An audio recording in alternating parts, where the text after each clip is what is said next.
Ενδεχομένως, αυτός να είναι και ένας από τους λόγους που στη συνέχεια, όταν μεγάλωσα αρκετά για να έχω διαβατήριο και τα μέσα να ταξιδεύω, δεν έπαψα να περνώ σύνορα. Μόλις άρχισα να δηλώνω, μια εσωτερική φωνή με ειδοποιούσε ότι είχε σκάσει η ώρα. Για άλλη μια φορά έπρεπε να φύγω, να περάσω τα σύνορα, να ξαναρχίσω. Και ο πατέρας μου επίσης ήταν της γνώμης ότι έπρεπε να ξαναρχίσει από την αρχή. Η ιστορία τον είχε οδηγήσει αυτό. Επιχειρούσαμε συνέχεια να κρυφτούμε. Άλλοτε σε ντουλάπες και καταφύγια, άλλοτε πίσω από ένα άλλο όνομα. Αγνοούσαμε ωστόσο ότι στην καινούργια αυτή κρυψώνα δεν θα ξέραμε πια ούτε κι εμείς οι ίδιοι ποιοι είμαστε. Είχαμε κρυφτεί από τον εαυτό μας. Το θλιμμένο παιδί είναι κάποιος που δεν κατόρθωσε να περάσει απέναντι. Όλα τα παιδιά μεγαλώνουν μια μέρα. Εκτός από ένα. Το θλιμμένο παιδί. Για εκείνα, τα περάσματα ή δεν έγιναν καθόλου,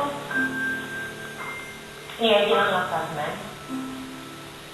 Πιθανόν και ο Πορθμέας να μην ήταν ο σωστός. Μπορεί πάλι το παιδί να πέρασε πολύ νωρίς ή πολύ αργά. Με αποτέλεσμα, κατά τη διάρκεια του εσφαλμένου αυτού περάσματος, το θλιμμένο παιδί να χάσει ένα ουσιώδες κομμάτι του εαυτού του και να κοιτάζει συνεχώς πίσω, προσπαθώντας να το ξαναδεί. Το θλιμμένο παιδί δεν είναι ελεύθερο να μεγαλώσει. Η φυγή, το πέταγμα, δεν συνιστούν περάσματα από τη μία κατάσταση στην άλλη και αποκλείουν με αυτόν τον τρόπο κάθε πιθανότητα νέας αρχής. Χωρίς διαβατήριο, με ένα όνομα που δεν ήταν δικό μου, με παράνομες πορθμοί, βαρκάραμε για τον νέο κόσμο.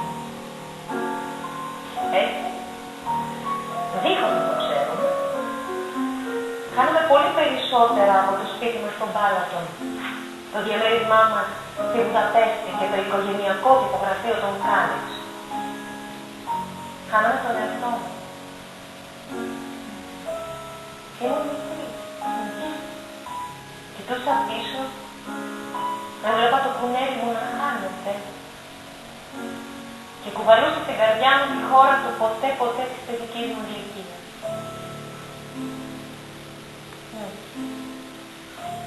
Αυτοί που ισχυρίζονται ότι δεν ξέρουν τη χώρα του ποτέ, απατώνται. Μιας και όλοι μας την έχουμε κάποτε επισκεφτεί. Έστω και για λίγο. Είναι αλήθεια ότι μεγαλώνοντας το νησάκι αυτό της παιδικής μας ηλικίας μοιάζει να μακραίνει. Να σκεπάζεται από ομίχλη και να ξεφοριάζει. Να σβήνει σαν λιωμένο κερί. Όμως καμιά φορά αρκεί μια μυρωδιά. Μια ηλιακτίδα που χορεύει πάνω σε έναν λευκό τοίχο. Μια νότα. Ή απλώς η γωνιά ενός δρόμου. Και η χώρα του ποτέ ανασύρεται και πάλι μπρος στα μάτια μας. Και εμείς εξοξεδόμαστε πίσω. Εκεί που δεν υπάρχει χρόνος. Όταν μας συμβαίνει αυτό,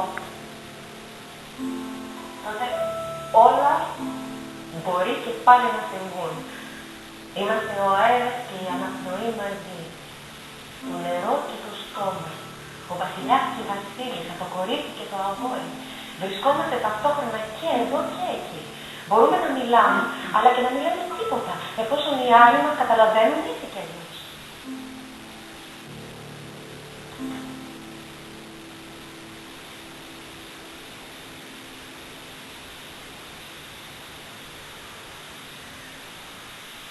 Όσο διαρκεί ημέρα στη χώρα του ποτέ. Μπορείς να βγεις 1002 περιπέτειες και πάντοτε να βγαίνεις νησιτής. Αλλά όταν πέσει η νύχτα, τα περιγράμματα στο τοπίο του μισθού αλλάζουν τελείως. Τα γνώριμα αντικείμενα παίρνουν όψη παράξενη και αυροί να βγαίνουν από την κρυψώνη τους. Η βασίλισσα μεταμορφώνεται σε τεράστια ράχνη με λαγκάνες. Πατέρας και μητέρα εξαφανίζονται. Εμείς αναμεινόμαστε τόσο ένα μικρή και χωρίς όποιο.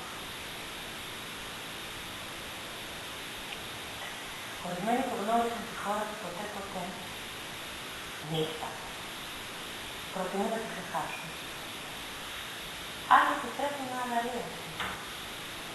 Θα ξαναβρούν το παιδί που άφησαν εκεί και του οποίου η ανάμνηση τους είναι απαραίτητη για να συνεχίσουν να